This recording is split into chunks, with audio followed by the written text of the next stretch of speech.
Hey guys, and welcome back to ATM10. This is probably going to be part one of a multi-part finale where I'm going to do the stars, the automation, and also get the creative items. So sit back and relax. There's going to be a couple of back-to-back videos, maybe more. Anyways, as you can see behind me here, a few things have indeed changed, and that's because I in the Discord asked for suggestions to fill up the space behind me, and Puckett responded with the KSAW controller except in a contraption that makes it spin. And you know what's better than one KSAW controller spinning? Ooh, KSAW controller spinning. I've already hit my first hiccup. I was going to start building already, but this is an even number. This is 6 wide, and my controller's already 7 wide. So this frame has to go, and I think I'm just going to pull this across. And if I'm just going with Kiwi, I can get rid of the black grill concrete at the bottom, because that was just going to be a contrast color for the gray. And yeah, that looks so much cleaner. And that's going to be the new window size. Let's just get rid of that.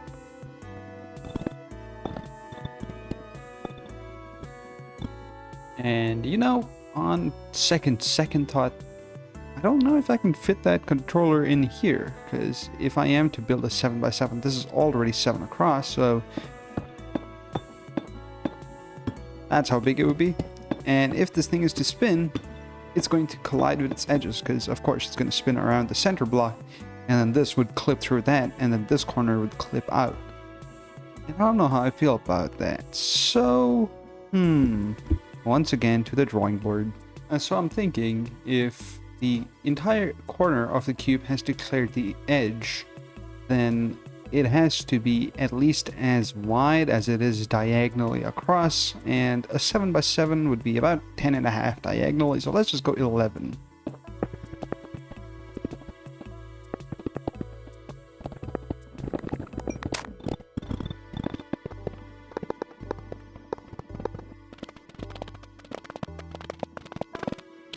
Actually, I want to cut that time lapse short and explain why I have chosen to not have a hole down there, instead chosen to put down a polished calcite block. And that's because as this is going to spin, if I have a mechanical bearing over here, and of course I'm going to need like some sort of glax or something to make the controller float. But if I have just glax at the bottom, I will be able to see the slimy front of that mechanical bearing, and I don't exactly want that. So this is going to be like that, and just this texture is going to move around. Yeah, fairly straightforward reasoning, but I figured I'd cover it nonetheless.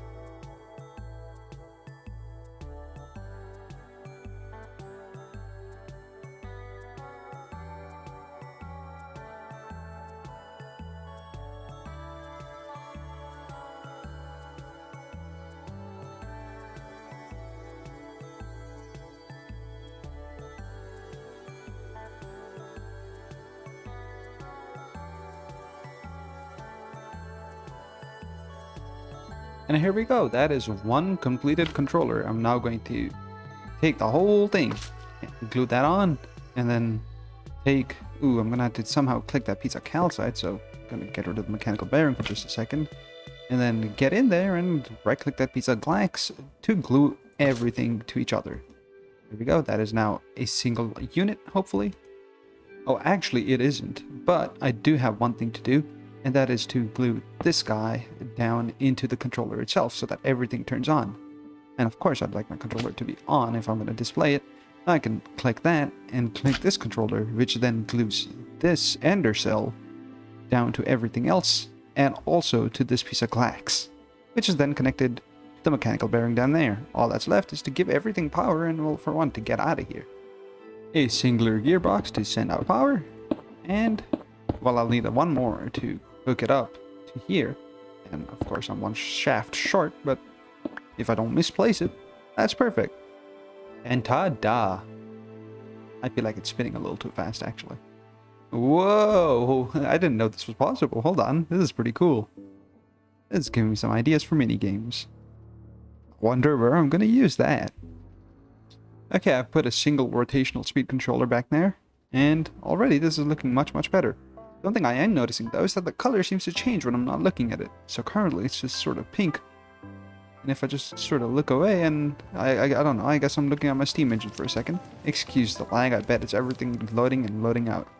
If I come back, Look at it, it's a yellow now. And if I look away again, oh, I'm working on my machine, and I come back, it's blue now. So what I was going to do initially was have some sort of timed clutch mechanism down there to stop it and restart it so that it like, recharges itself. But if it never loses power on account of being a contraption and still animates its textures because the blocks are animated, I'm not too mad about that, am I?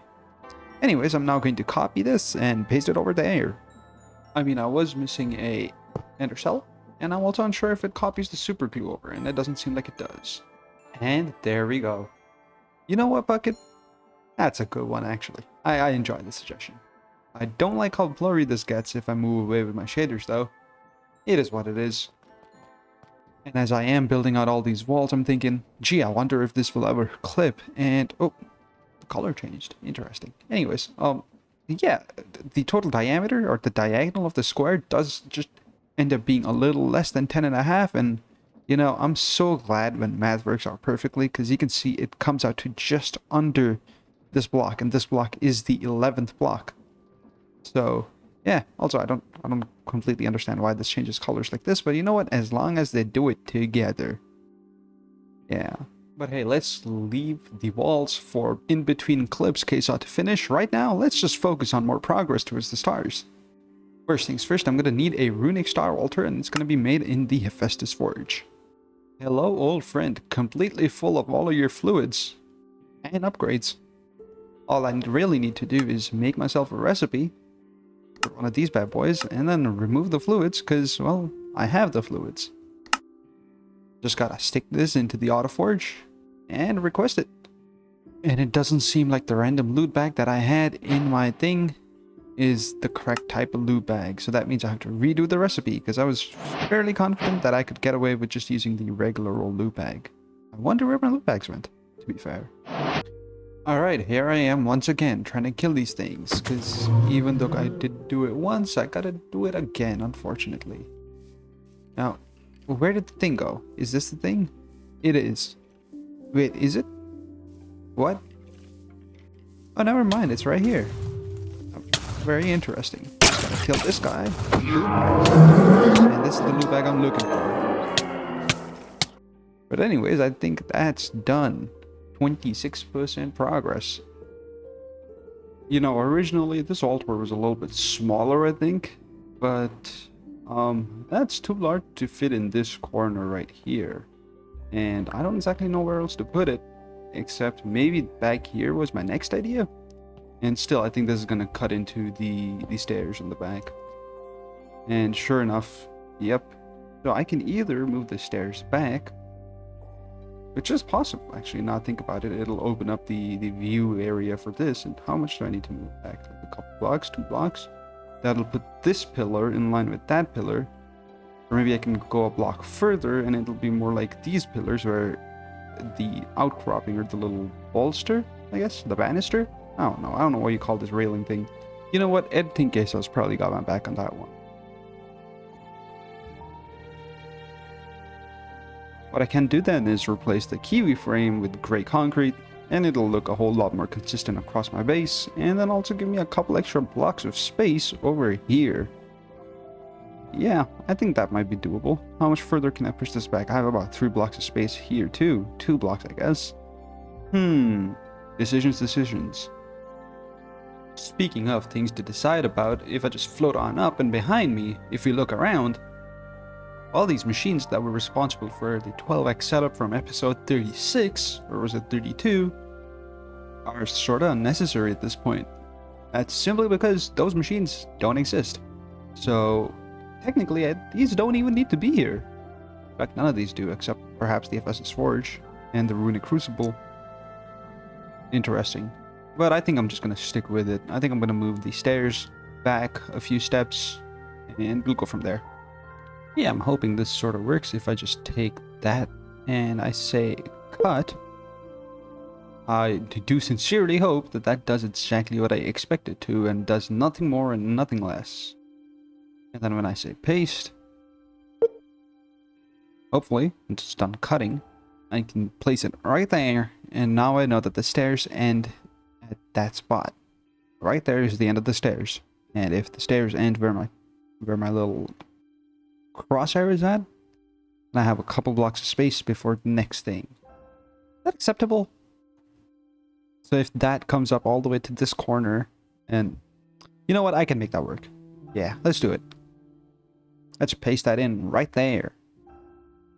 And, oh yeah, it keeps its textures and everything. Excellent. Well, it seems like I forgot to say replace blocks, so I just gotta fix these up a little bit. Let's really quickly do the same on the other side. Shift click that corner, and then I can once again say cut. And this time I'm gonna replace the blocks because I don't wanna have to fix holes up manually.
And here it is in all its glory.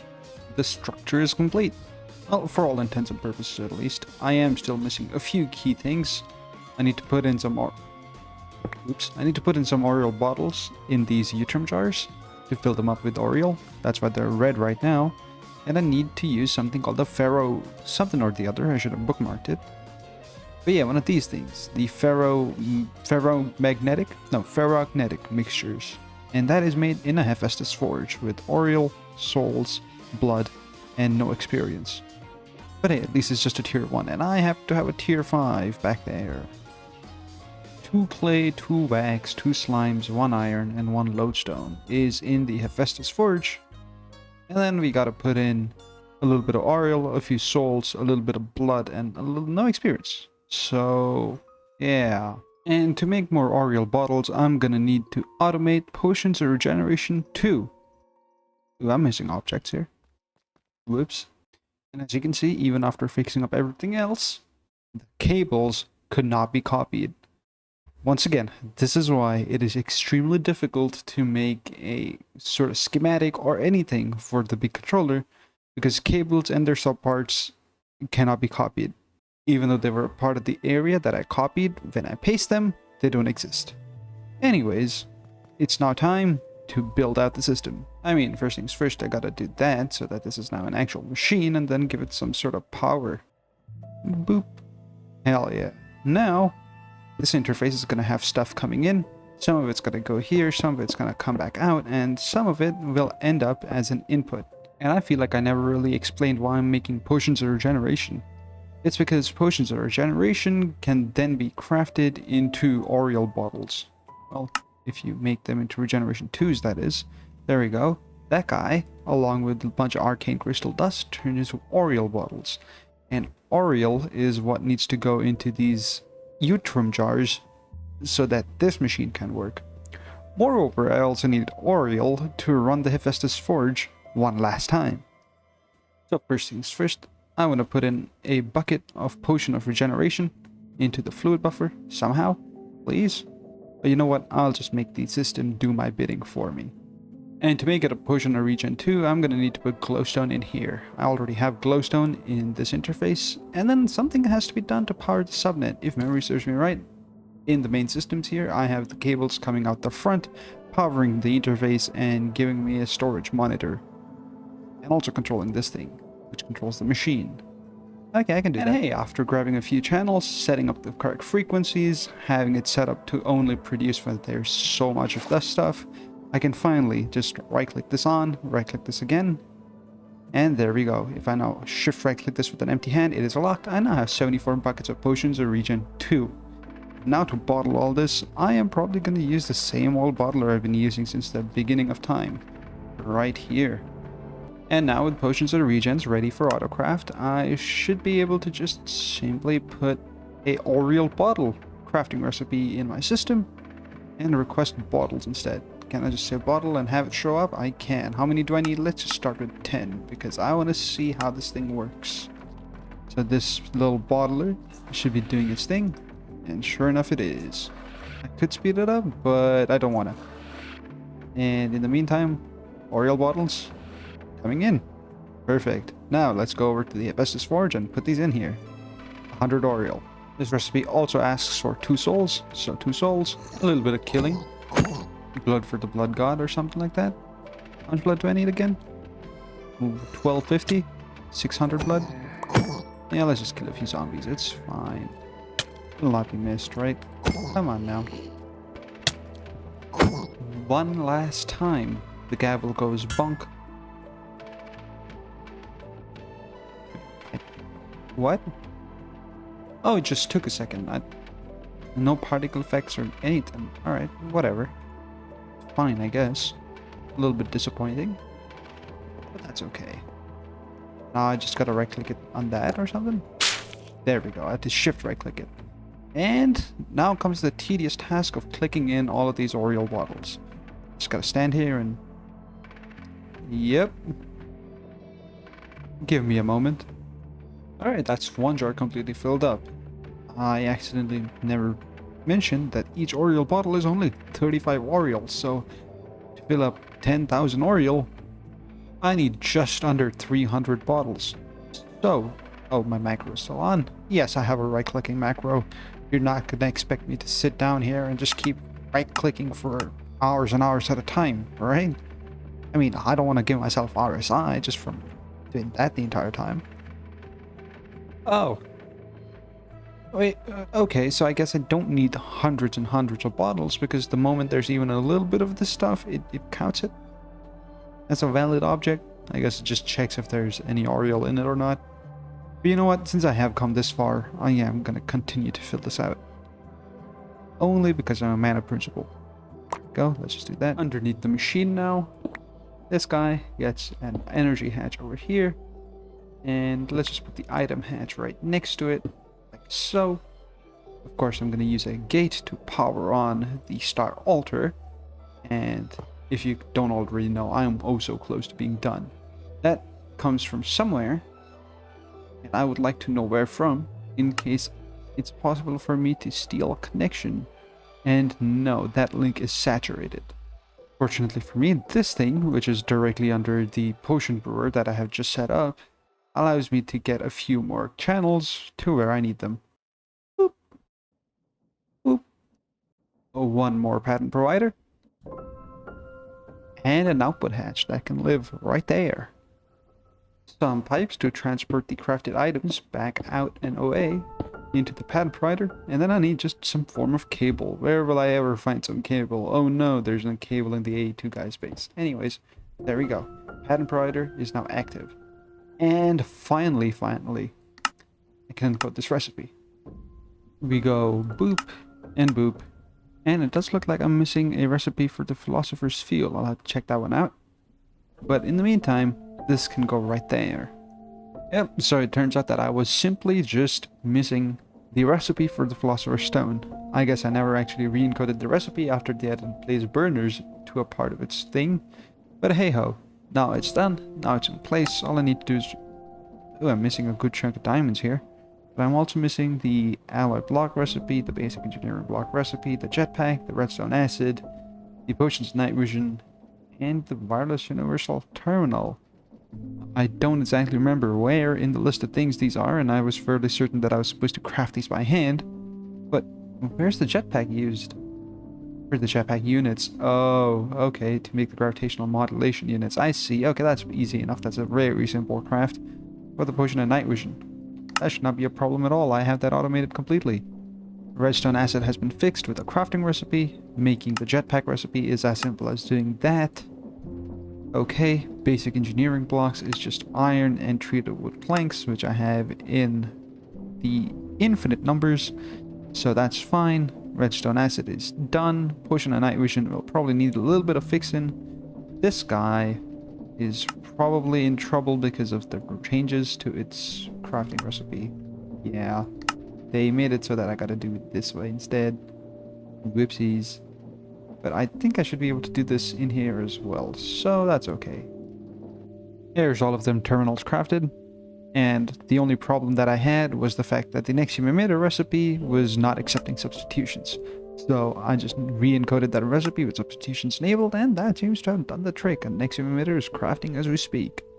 Fixing potions of night vision was as simple as re-encoding those recipes because of the fact that at some point the tags or NBT data for the potions had changed, and all that's left is 8 books of Unbreaking to complete the set.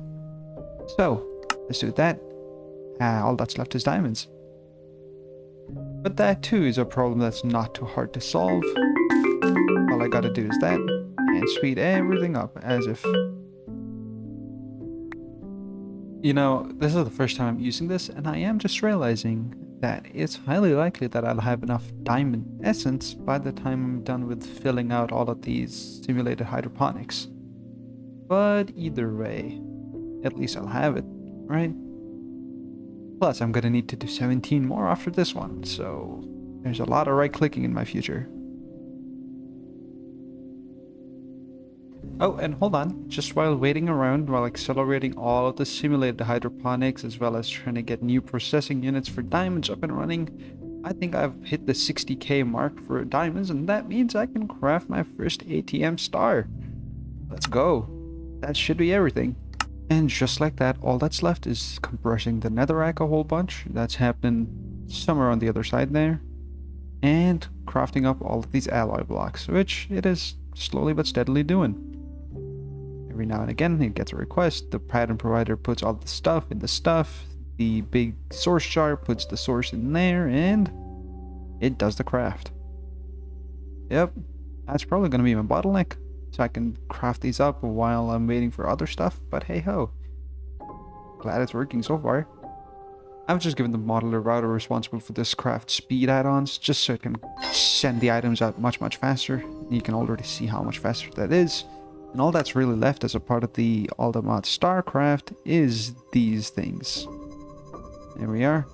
Scheduled 12. And it's eventually gonna meet its demand. And at that point, we'll be done crafting. I don't want to miss this.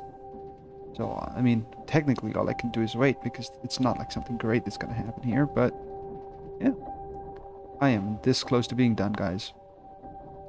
3, 2, 1, 0. Oh my god, guys, it's happening. It's happening. 60% complete. 75% complete, 89% complete, and there it is. Months and months and months of work in my hands right now. And hey, you know what? I don't think I could have done it without you guys, so thank you for the constant support. But right now, we have more pressing matters. For example, improving our diamond production.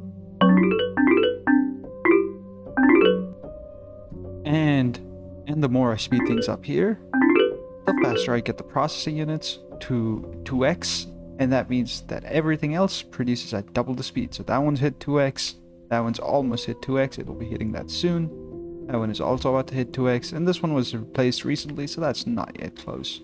Hey, that means that I get to put in one more diamond seed processor. That one has one. That one has one. That one has one. It does not. There we go. And it's processing. And a little while later, I reckon I have enough diamonds to make my next ATM stars. So let's just request one more. And I am missing a whole bunch of crap. I just requested 10, didn't I? Yep. Let's just do the one, please.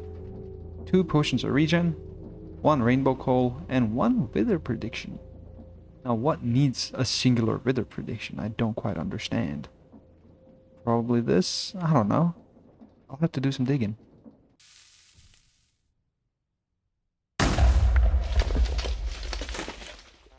And just like that, ATM star number 2. Let's see how long this takes, actually. It says 3 minutes. Let's just time this.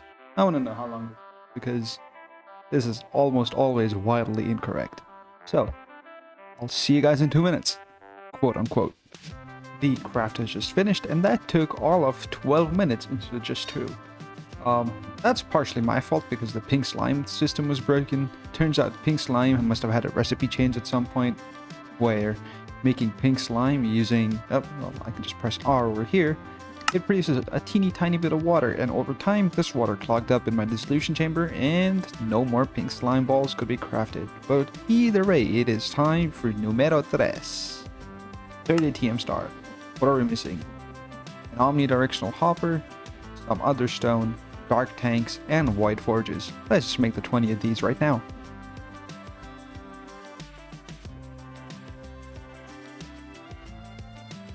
And the other problems were just substitutions that were missing in recipes. So, I feel like I should now be in the clear. Dark tank, 1 missing. No. Well, the next craft is already on its way. As a matter of fact, here we are, right here. It's going.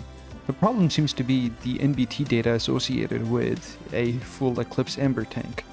And re-encoding the Philosopher's Stone recipe once again fixed it, even though allowing substitutions did not. So, I don't know what to do here, but it is what it is. We move on. So let's put this in a little bit of perspective here. That was star number 1. I'm going to be making 9 more stars to convert a Patrick bee into a starry bee, and then 9 more stars to make a star block to get the star shards from the bee itself. That is my plan. So to visually mark our progress, we are this far into the end of today's episode.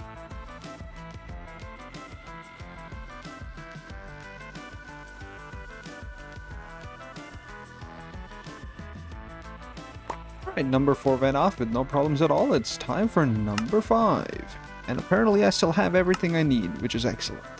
And in the meantime, while all this is happening and my base is kicking into full gear every time I propped up another star, I've been regularly coming over here and just speeding up the Eclipse Ember field production because, of course, this is probably going to take the longest time because of the number of steps. Ooh, you know what I didn't realize? I didn't realize how much of a hit my emeralds would take as I'm crafting these ATM stars. Fortunately, 5, 6, 7, and 8 have sort of been painless.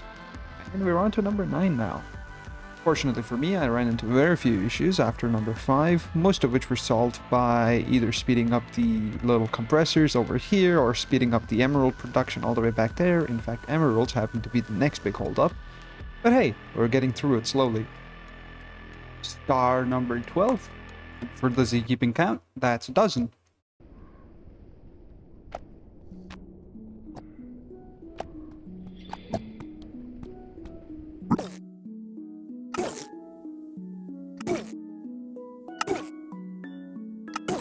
Woohoo, this only took the better part of 2 entire days, but I only need to make 1 more ATM star. Only a... that shouldn't have happened. I thought I counted these out correctly. Am I gonna have... Oh man, I wanted to keep 1 for keepsakes. Yeah, at least these inverted potentias are somewhat easy to make, so that's one of those, and I believe I can then use it to make the last Mace of Destruction. Oh, and there's already 180 buckets of blood in here. I can just right-click that. Excellent. I should now be able to use this to make the Oblivion Shard, just request all of those crafts up. And then I can queue up the last ATM star. Or at least the one I'll be making manually. Just a teeny tiny bit more AFKing to let the essences build up, and I finally have everything to finish this. And oh, it's doing the last 2 unobtainium alloy blocks right here. Let's speed this up a little bit. It's been super strange with how it feels sped up, but hey, it's gonna be the last of them. There it goes.